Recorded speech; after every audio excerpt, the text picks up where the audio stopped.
48 hours ago, Russian cargo aircraft began landing at Tehran's Mehrabad airport. These were not routine logistics flights. NATO intelligence tracked every movement. The aircraft were Antonov 124s, the heaviest military transport planes in Russia's fleet. Within just 36 hours, 6 separate flights arrived.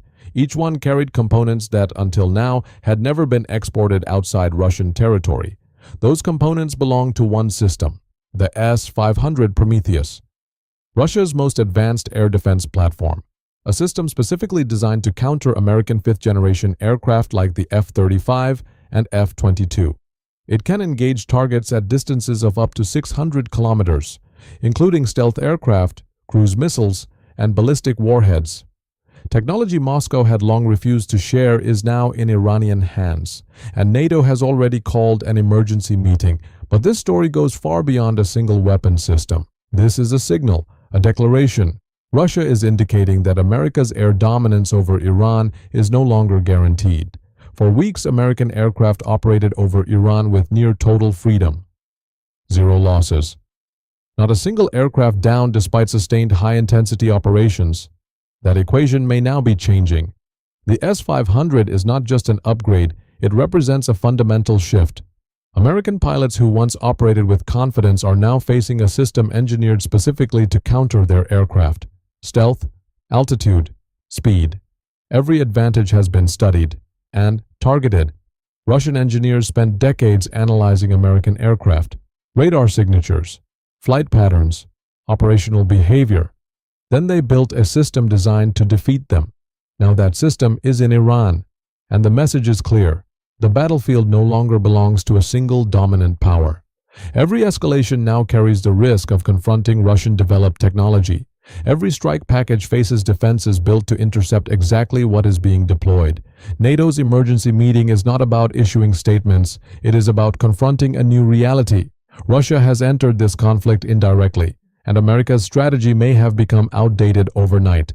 This is no longer simply the United States versus Iran. This is the United States versus Iran equipped with advanced Russian systems. To understand why this changes everything, we need to examine what the S-500 actually is. The S-500 Prometheus represents the peak of Russian air defense engineering.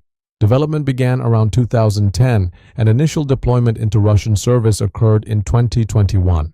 Production has remained extremely limited. Fewer than 20 systems are believed to exist. Export was strictly prohibited until now. While often compared to the S-400, the S-500 is not just an improved version. It belongs to an entirely different category. The S-400 can engage targets at roughly 400 kilometers but has limited effectiveness against stealth aircraft. The S-500 extends that range to approximately 600 kilometers. It uses a new radar architecture, multiple frequency bands and arrays working together, specifically optimized to detect low observable targets.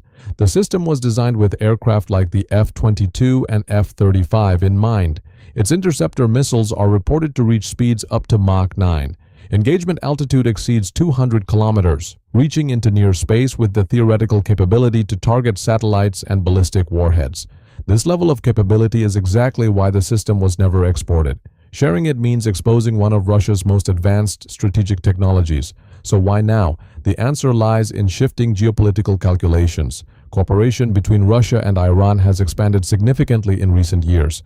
Iran supplied drones. Russia provided diplomatic backing. Now that cooperation appears to have entered a new phase. This transfer is not just military, it is strategic messaging. Russia is signaling that it can equip its partners with systems capable of challenging American power, even without direct confrontation.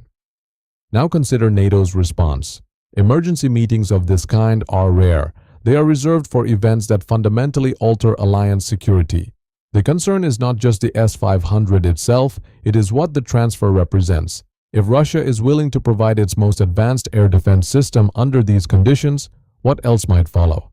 Electronic warfare capabilities, anti-ship missile systems, real-time intelligence sharing? The S-500 may be only the beginning. At the center of this issue is stealth.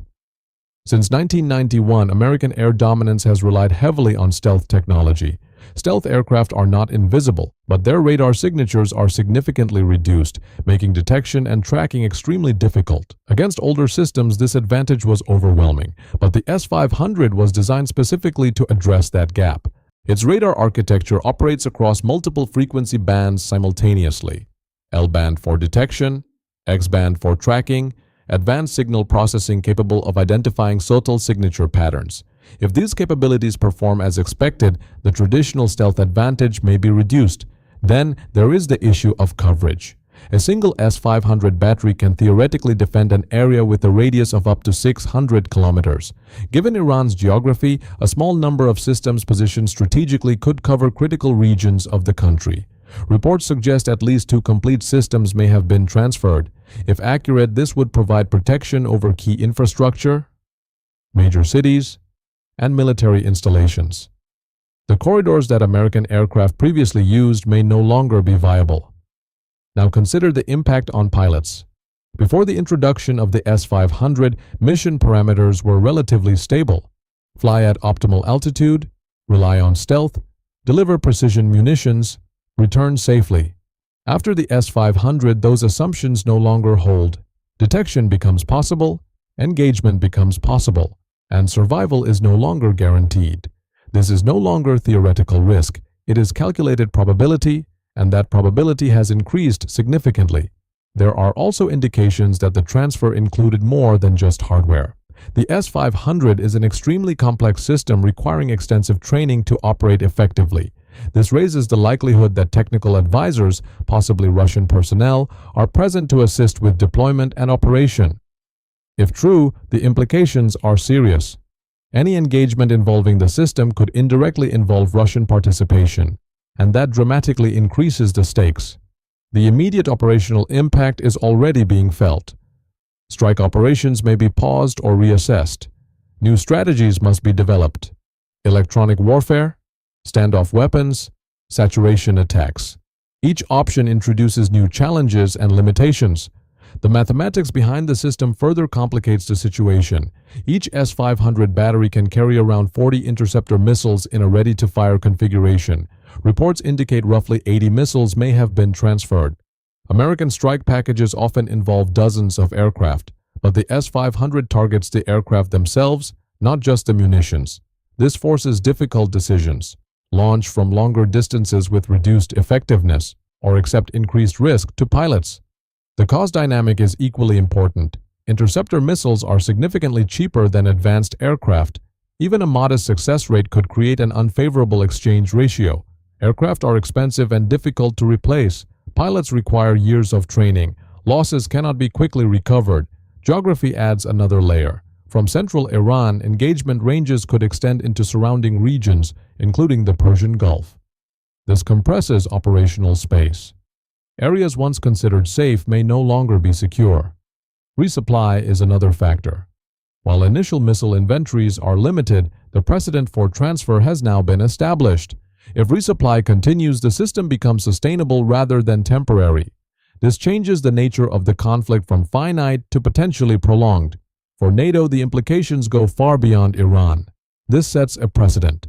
If such systems can be transferred in one conflict, they can be transferred elsewhere. Future battlefields may include similar threats. For other regional actors, the impact is immediate. Operations that once relied on technological superiority now carry increased risk. Strategic planning must adapt. For the United States, the options are complex: shift to standoff warfare, attempt suppression of air defenses, rely on electronic warfare, disrupt supply chains, or continue operations with higher risk. Each option carries limitations. None fully restores the previous level of air dominance. For decades, American air power operated with relative freedom. That assumption shaped military doctrine. It defined expectations. Now that assumption is being challenged. Whether the S-500 ultimately proves effective in combat remains uncertain, but the possibility alone is enough to force change. American pilots are now operating in a different environment, one defined by uncertainty, by risk, by a system designed specifically to counter them. The era of uncontested skies may be ending, and the outcome of this shift has yet to be determined. Stay informed, stay aware.